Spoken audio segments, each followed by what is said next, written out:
ஜீ தமிழில் ஒளிபரப்பாகிற இதயம் சீரியலில் இன்றைக்கி என்ன நடந்துச்சுன்னு வந்து ஷார்ட்டாக பார்த்துருவோமா. நம்ம பாரதி ரொம்பவே கோவப்பட்டு கோவிலுக்கு போகிறாங்க. அங்கே வந்துட்டு பவானியும் மித்ராவும் இருக்காங்க. பவானி கிட்ட சரமாரியாக கேள்வி கேட்குறாங்க. எதையோ சாதிச்சிட்ட மாதிரி நீங்கள் வந்துட்டு பேசிக்கிட்டு இருக்கீங்களே, கடைசியில் நீங்கள் பண்ணதுக்கு பேர் சாதனை கிடையாது, துரோகம் அப்படின்ற மாதிரி ரொம்பவே திட்டிக்கிட்டு இருக்காங்க. உடனே நம்ம மித்ரா சும்மா இருப்பாங்களா, ஏய் மரியாதையாக பேசு அப்படின்ற மாதிரி கொஞ்சம் கையை நீட்டி பேச நம்ம பாரதிக்கு ரொம்ப கோவம் வந்துட்டு மித்ராவை வந்து கண்டபடி வந்து திட்டுறாங்க.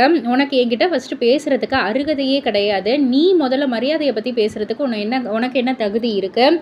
இன்னொருத்த புருஷன்னு தெரிஞ்சும் அவரை வந்து அடைய ஆசைப்பட்டு அவருடைய சொத்துக்களுக்காகவும் அவருக்காகவும் வந்து இப்படி இந்த மாதிரி வந்துட்டு கேவலமான வேலைகள்லாம் செஞ்சு அது நடக்கலைன்னொடனே ஒரு அப்பாவியை கல்யாணம் பண்ணிக்கிட்டு இவ்வளோ வேலைகளை பார்த்து நீ வந்து என்கிட்ட பேசுகிறதுக்கு தகுதியே இல்லை, என்னை கேள்வி கேட்குறதுக்கும் தகுதியே இல்லை. அதே போல் இனிமேட்டு கை நீட்டி பேசுகிற வேலையெல்லாம் வச்சுக்காத, உனக்கு மரியாதை அவ்வளோதான் அப்படின்ற மாதிரி வந்து திட்டுறாங்க.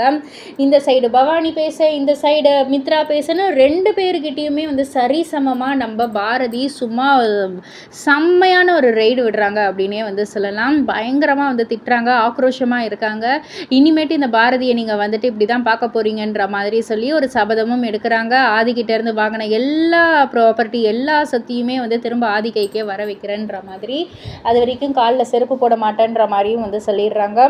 ஸோ பாரதி அடுத்து என்ன செய்ய போகிறாங்க அப்படின்றத தெரிஞ்சுக்கணுன்னா மறக்காமல் ஜீ தமிழில் இதயம் சீரியலை பாருங்கள். இந்த இது போல் சீரியல் அப்டேட்டை தெரிஞ்சுக்கிறதுக்கு லைக் பண்ணுங்கள், ஷேர் பண்ணுங்கள், நம்ம சேனலை சப்ஸ்கிரைப் பண்ணிவிடுங்க.